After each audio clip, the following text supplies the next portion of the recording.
So, have a nice day to everyone, and pagpalain po tayo ng Diyos sa araw na ito.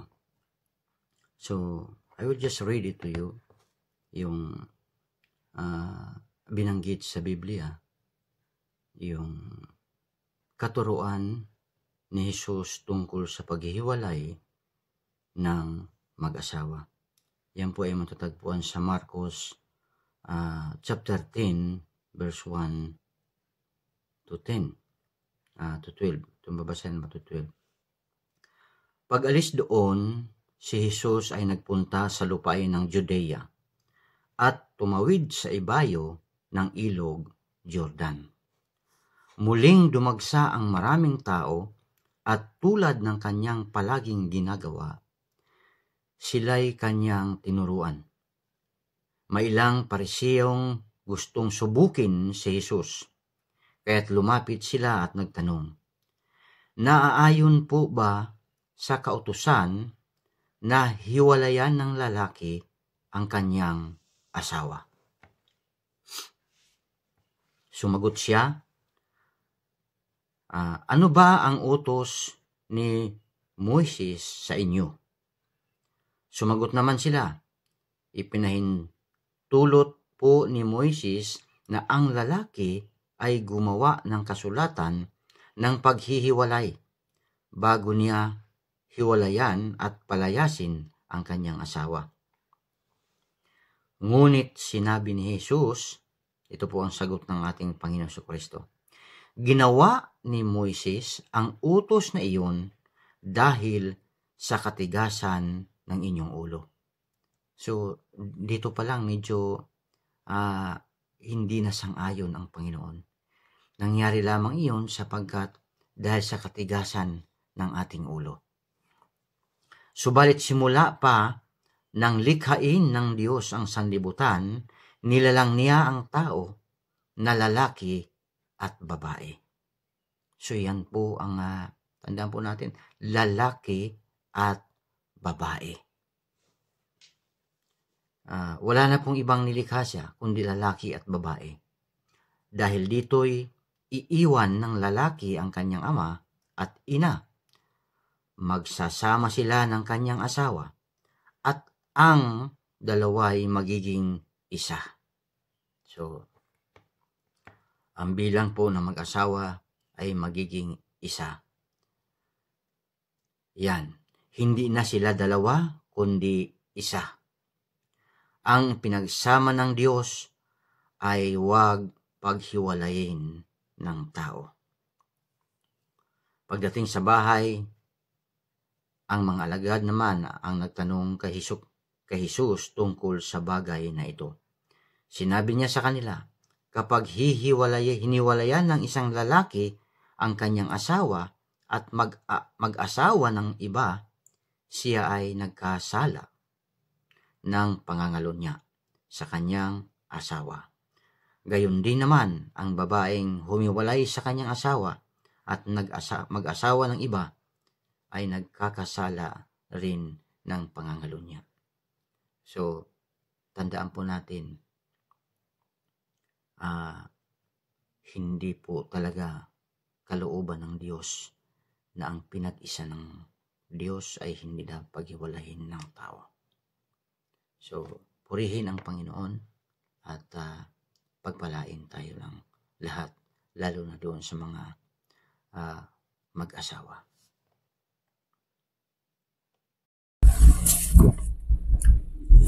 Isang pagpalang araw po again sa lahat. And doon sa mga non-Filipinos, God bless everyone, and good morning to all of you. At sino man po ay yung mahagip ng bidyong ito ay ito'y isang pagkakataon na nangungusap sa iyo ang Panginoon Diyos. Gusto ko lang pong pag-usapan naman natin ngayon ay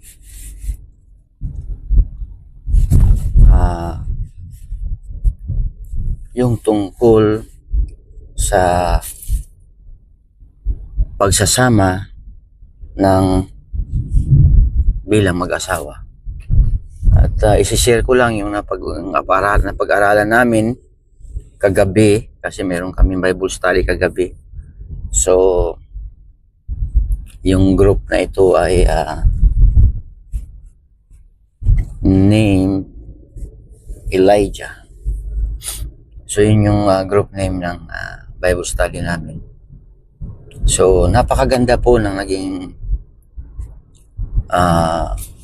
usapan namin na nabanggit doon sa Mark chapter 10 verse 1. Noong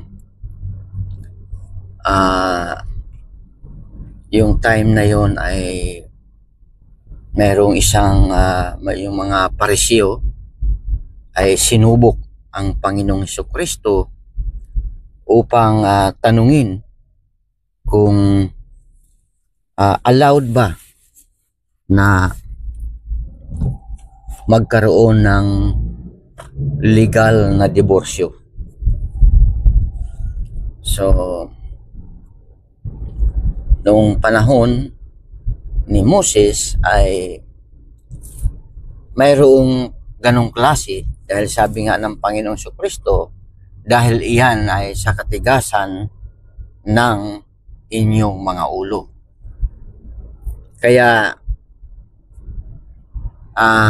doon lumalabas sa bibig ng Panginoon na hindi iyon kalooban talaga ng Panginoon, na ang pinag-isa ng Diyos ay hindi dapat paghiwalayin ng tao. So yan po ang sinabi ng Panginoon. So talagang bilang isang Kristiyano, divorce is not permitted. Talagang mayroong mga sakripisyo from both side, babae o lalaki, sa pagsasama upang ito'y hindi masira. Diba? Ang maliwanag yung nabanggit doon na kaya nga ang babae at ang lalaki, iniiwan nila ang kanilang ama't ina,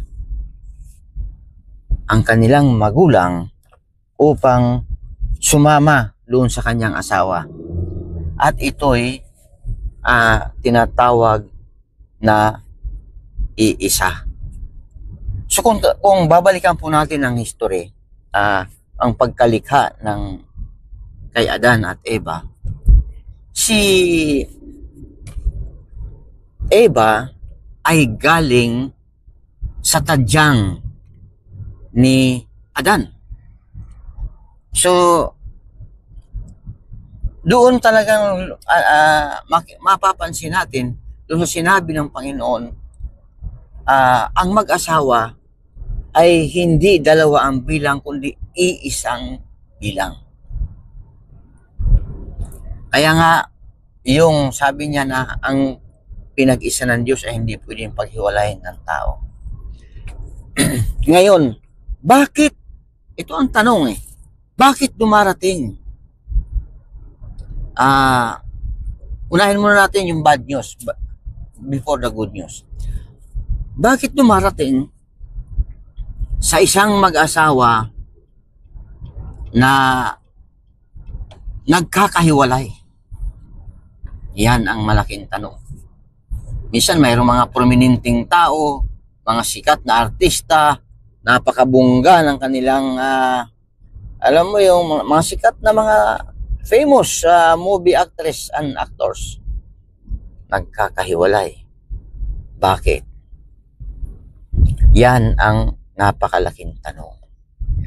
Kaya nga napakahalaga na kami po ay ang asawa ko ay 34 years of marriage na kami.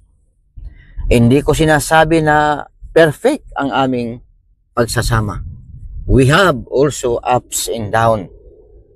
Ngayon,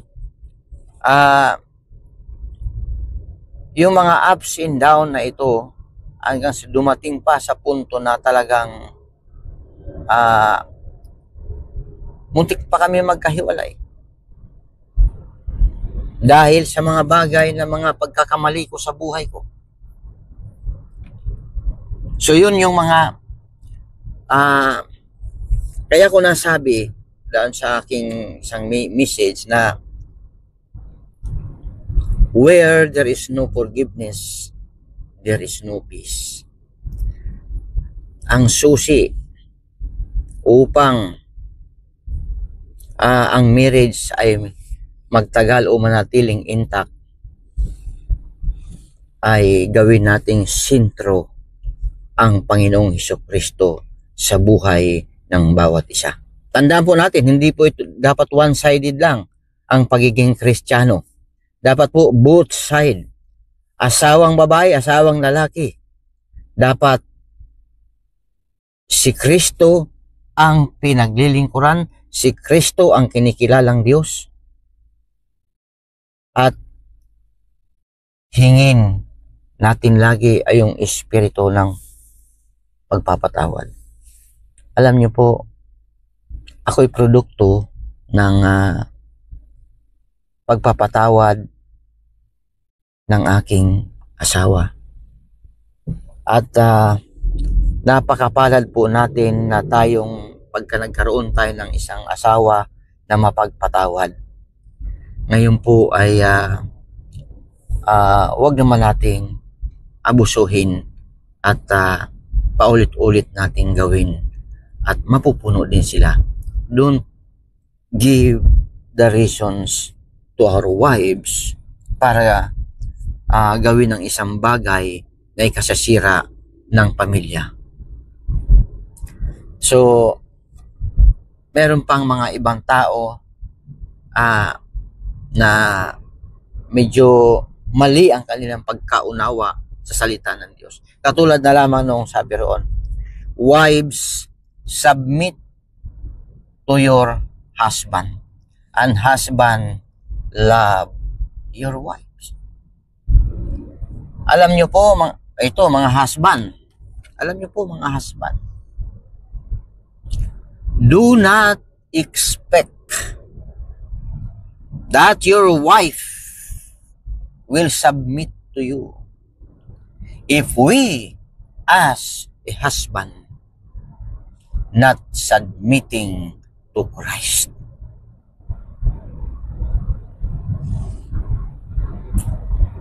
Kaya po, minsan nagbubunga nga sa atin ang ating mga asawa. Kasi nga, mayroon silang nakikitang hindi tama sa ating paglakad. Mayroon silang behavior na nakikita o nararamdaman sa ating pagkatao bilang asawa. Kuminsan, dahil matagal na kayo nagsasama, minsan hindi nyo na pinahalagahan yung isa't isa. Ako nga, minsan napagsasabihan ng asawa ko, bakit parang hindi kita maramdaman? Kasi minsan lagi na lang yung cellphone ko ang hawak ko.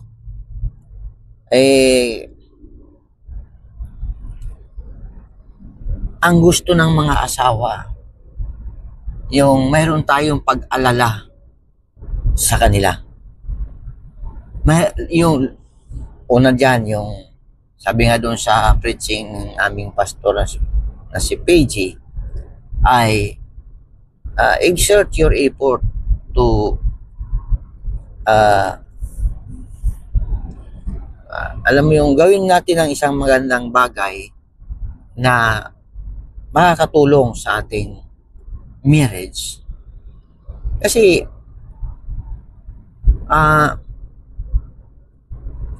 iisa ang bilang natin eh. Kumbaga, pag sinaktan natin ang ating asawa, sinaktan po natin ang ating sarili. Yan po ang totoo niyan. Kaya sino ba ang taong kayang saktan ang kanyang sarili? Hindi mo makurot yung sarili mo eh. Kasi nga masakit eh. So kailangan po ng mahabang pasensya. Kailangan po ng tunay na pagmamahal sa isang relasyon. Maraming mga bagay na nagagawa ng ating mga asawang babae na hindi natin napapansin. Yung mga pumapasok na mga husband, minsan gumigising sila. Lalo na yung mga nasa bahay ng mga asawang babae. Gumigising sila, pinaghanda tayo ng damit na may susuot. Ultimo brief na ating susuot pagkatapos maligo. Yung baon na ginagawa nilang paghahanda. Hindi ba natin na-appreciate yung mga bagay na yun? So yun ang pahalagahan natin at mahalin natin ang ating mga asawa. So alam nyo po, we've been for 33 years in marriage. At marami po kaming mga pinagdaanan. At salamat sa Diyos sapagkat nanatili kaming magkasama. At bilang Kristiyano, at lalo na't imagine kapag ang isang Kristiyano ay nagkahiwalay na mag-asawa, ano ang mangyayari? We will lose our testimony. Paano pa tayo makapag-counsel sa isang mag-asawa kung tayo mismo kung kayo mismo na mag-asawa ay broken family? Come on. Wala tayong karapatan na mag-counsel ka sa isang mag-asawa kung ikaw mismo ay wasak ang pamilya mo. Totoo yan. Kaya nga, lagi nating kung minsan, siguro maaaring nangyari na sa atin, bilang sa akin, na ipinag-pray natin ang ating mga asawa ng tulog. Minsan sinasabi natin, Lord, please, can you please change my wife for me? Bakit hindi natin baligtarin? Baka mamaya, ang akala natin, yung ating mga asawa may problema, pero tayo pa lang may problema bilang husband. So, ano kaya kung baligtarin natin ang panalangin? Lord, change me for my wife. Diba? So, yun ang mga bagay na ating minsan nakakaligtaan. Ito po tandaan natin.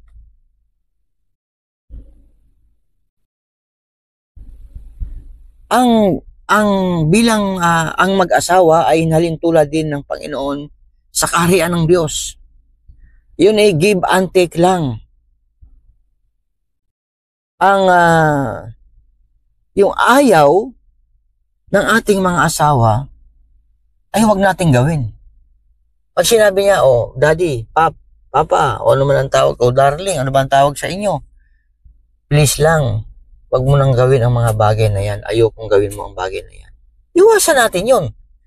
Ngayon, pagka yung ayaw niya ay ginawa mo, ay ano sa tingin mo ang mangyayari? Ay di siyempre magkakagalit kayo. Ngayon, ganun din sa mga babae. Sweetheart, ayoko nang ginagawa mo yung ganyan. Huwag ka magsusuot ng ganyan. Sumunod ka. Walang pag-uusap. Diba?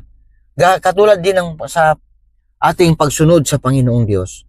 Sinabi ng Lord na huwag kang magkasala. Gumawa ka ng kasalanan.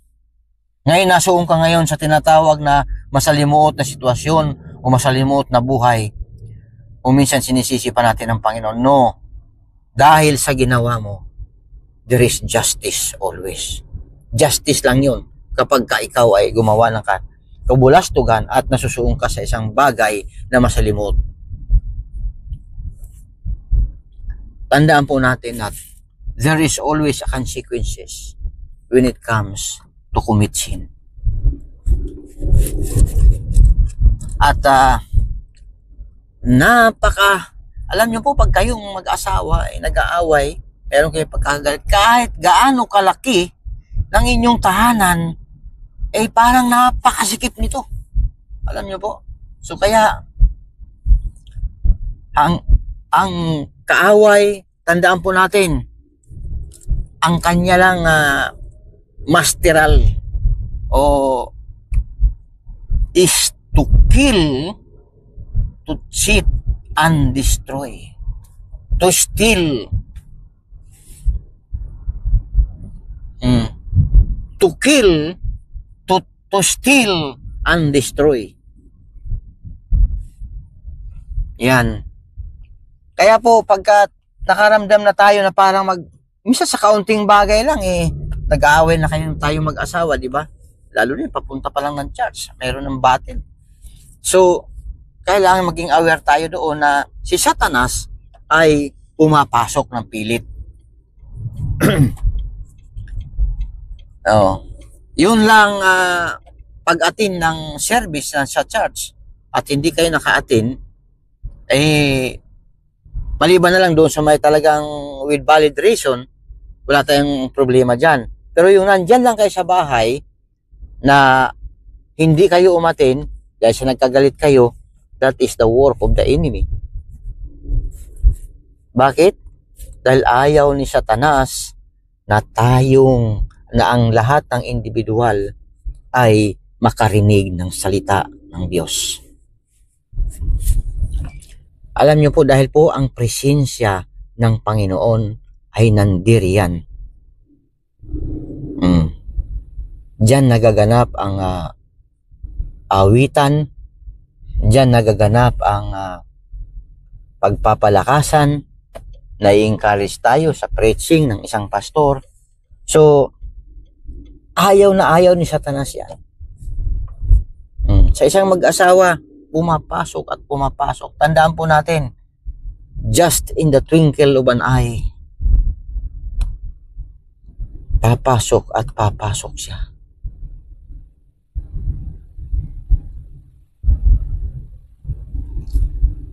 Kaya po,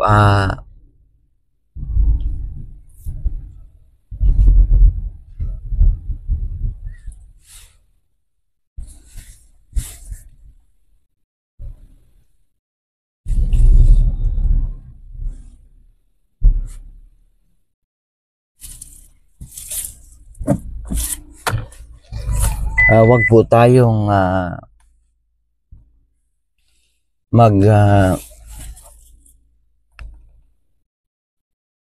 relax sa mga bagay-bagay.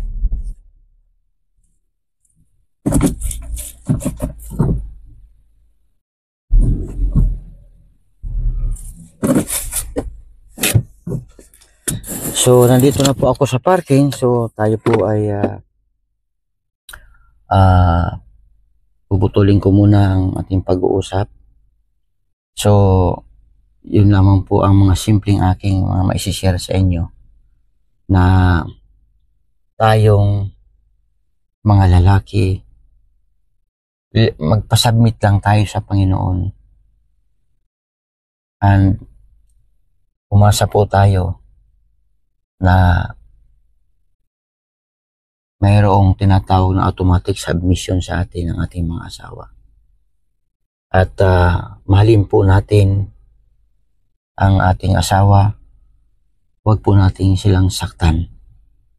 Pag dumating yung time na nagkakagalit kayo ng sobra, balikan po natin yung nung una kayong mag-meet.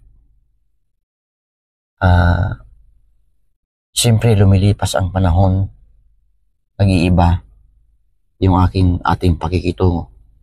Yan po ang dapat na hindi mabago. Dapat kung ano yung sinimulan hanggang sa huli na kunin tayo ng Panginoon, ganun pa rin tayo kasweet sa ating mga asawa.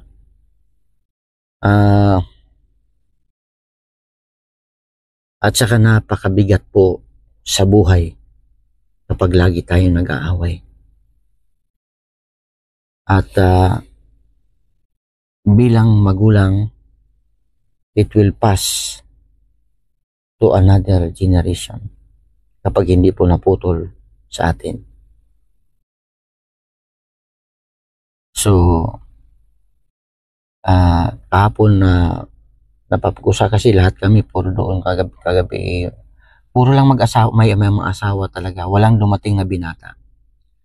So, talagang niloob ng Diyos yung pagkakataong yon. Kaya sabi ko na-miss ng iba yung mga hindi nakadalo yung aming pag-aaral kagabi. At meron kaming mga kanya-kanyang karanasan. Pero sabi ko nga,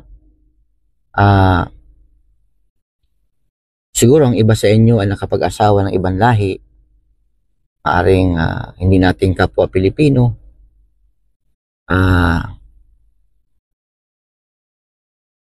kung pag-uusapan yung tinatawag na culture, ay mahihirapan tayo. Subalit, kung mag-meet kayo sa salita ng Panginoon, whatever your nationality is, talagang magkakasundo at magkakasundo kayo. Kasi ang salita ng Lord ay hindi lang sa isang nationality, kundi ito'y sa lahat ng tao. Magbalikan po ninyo. I remember before na mayroong isang Canadian husband at Pilipina naman yung asawa. So, talagang nagulat ako na itong Canadian na ito ay pumunta sa bahay namin na gusto niya akong makausap at makapilusip. So, kaya ang sabi ko sa kanya, ipaglaban mo ang asawa mo. Mahalin mo ang asawa mo. At yun, sabi ko, mag-meet kayo sa salita ng Diyos. Just go back to the basic. At magkakasundo kayo. So, ngayon, nandun na sila sa Canada. And I hope that they will be prosperous there at maging maganda ang pagsasama. Kung tayo'y pareho na Kristiyano, nakakalungkot po na kung parehong Kristiyano, nakakilala na sa Panginoon, ay magkakahiwalay pa. Alam niyo po, ang natutuwa dyan ay ang dyablo. Masasabi niya na he is the winner. Kaya po, ang katulad ng Panginoon Jesucristo,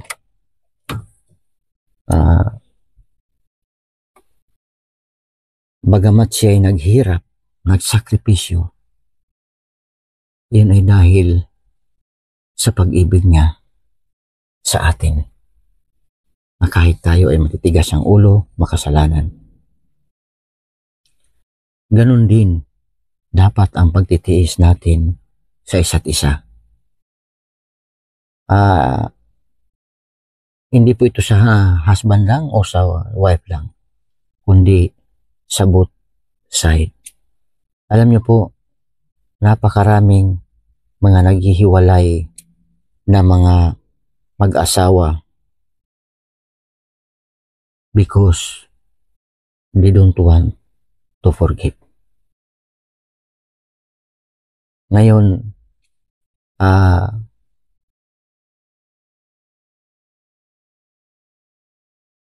kung maaring dumating ang araw na mayroon pa nga nagsabi sa akin, ikaw kaya ang nasa nag-comment siya. Sabi ko kasi, I hate divorce. Ang sabi niya, ikaw kaya ang bugbugin sa harapan ng mga anak mo. Ano kaya ang gagawin mo? Kaya nga po tayo mga husband, wag na wag po nating sasaktan ang ating mga asawa kung ito'y walang dahilan. Ngayon tayo naman mag-asawa, mga babae, huwag kang umasa na maging maganda ang inyong relasyon kung ikaw ay mayroong ginawang mga palso. So maaring kaya nangyayari yun dahil sa mga bagay na nagaganap sa buhay ng mag-asawa. So iwasan po, kaya nga sabi ko, give and take lang yan. Iwasan po natin ang gumawa ng isang bagay na pagkakagalitan ninyo.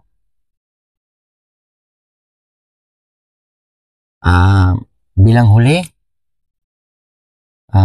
magmahalan lamang po tayo at mag-ibigan sapagkat ang Diyos ay pag-ibig. Purihin ang Panginoon, Jesucristo, at sumainyo ang kapayapaan at kabanalan ng Diyos. God bless us all.